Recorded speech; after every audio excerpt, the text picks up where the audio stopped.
بس اپنی زندگی کے بارے میں بہت غور و فکر تدبر کرنے کے بعد سوچتے ہیں کہ اس اللہ مالک الملک نے، اس ذات نے ہمیں تب ان نعمتوں سے نواز دیا جب هل أتى على الإنسان حين من الدهر لم يكن شيئا مذكورا۔ ایک وقت گزرا ہے کہ انسان قابل ذکر چیز بھی نہیں تھا، ایک پانی کا قطرہ تھا، اور زندگیوں میں بھی گمنامی کا ایک وقت آتا ہے، پھر تعارف اور شہرت کا بھی ایک وقت آتا ہے۔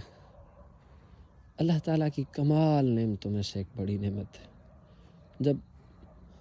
ہم ایک لحاظ سے بے گھر تھے، بغیر کسی تعارف کے تھے،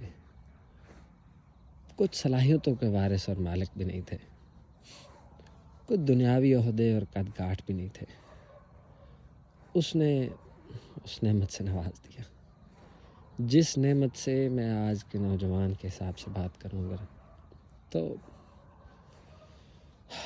جس نعمت سے میں اپنے دوستوں کو جانتا ہوں جن کے پاس رہنے کے لیے ایسے گھر ہیں کہ جن میں کئی کنبے اور قبیلے رہ سکتے ہیں، پارک کرنے کے لیے ایسے گراج ہیں کہ جہاں کئی گاڑیاں کھڑی ہو سکتی ہیں، یعنی رزق اور مال کے اسباب اور انبار ہیں، مگر نعمت نہیں ہے۔ کون سی نہیں ہے، اس پہ بھی بات کریں گے۔ کتنے ایسے لوگ ہیں جن کے پاس لائنیں اور قطاریں لگی ہیں، لوگ چاہتے ہیں کہ ہمارے ساتھ تعلق بنائیں،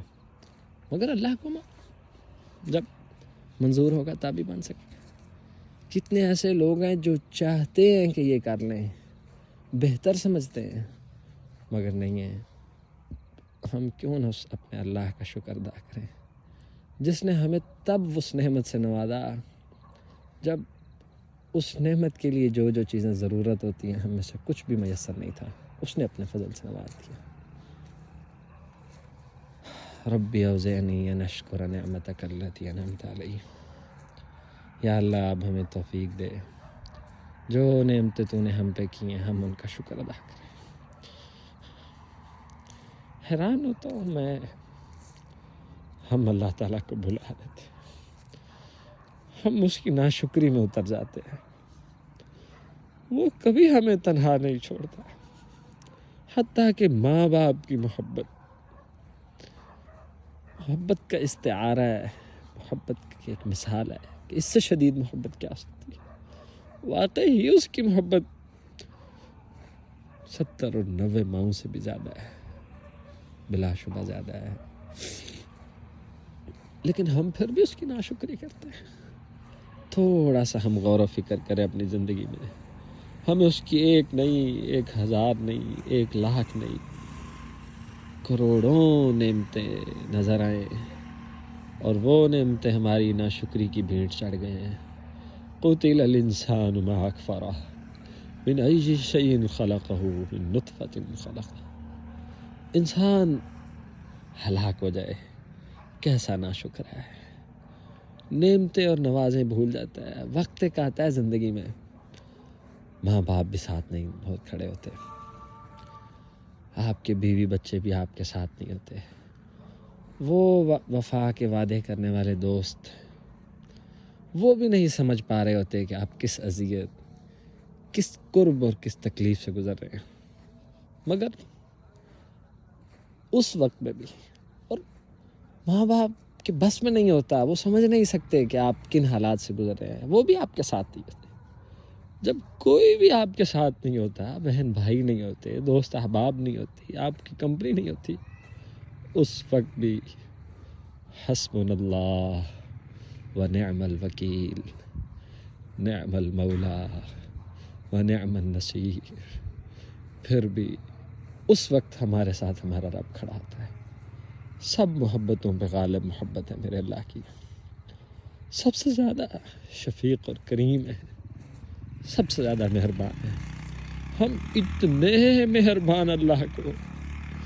پھر کیوں پیٹ دکھا جاتے ہیں یار، ہم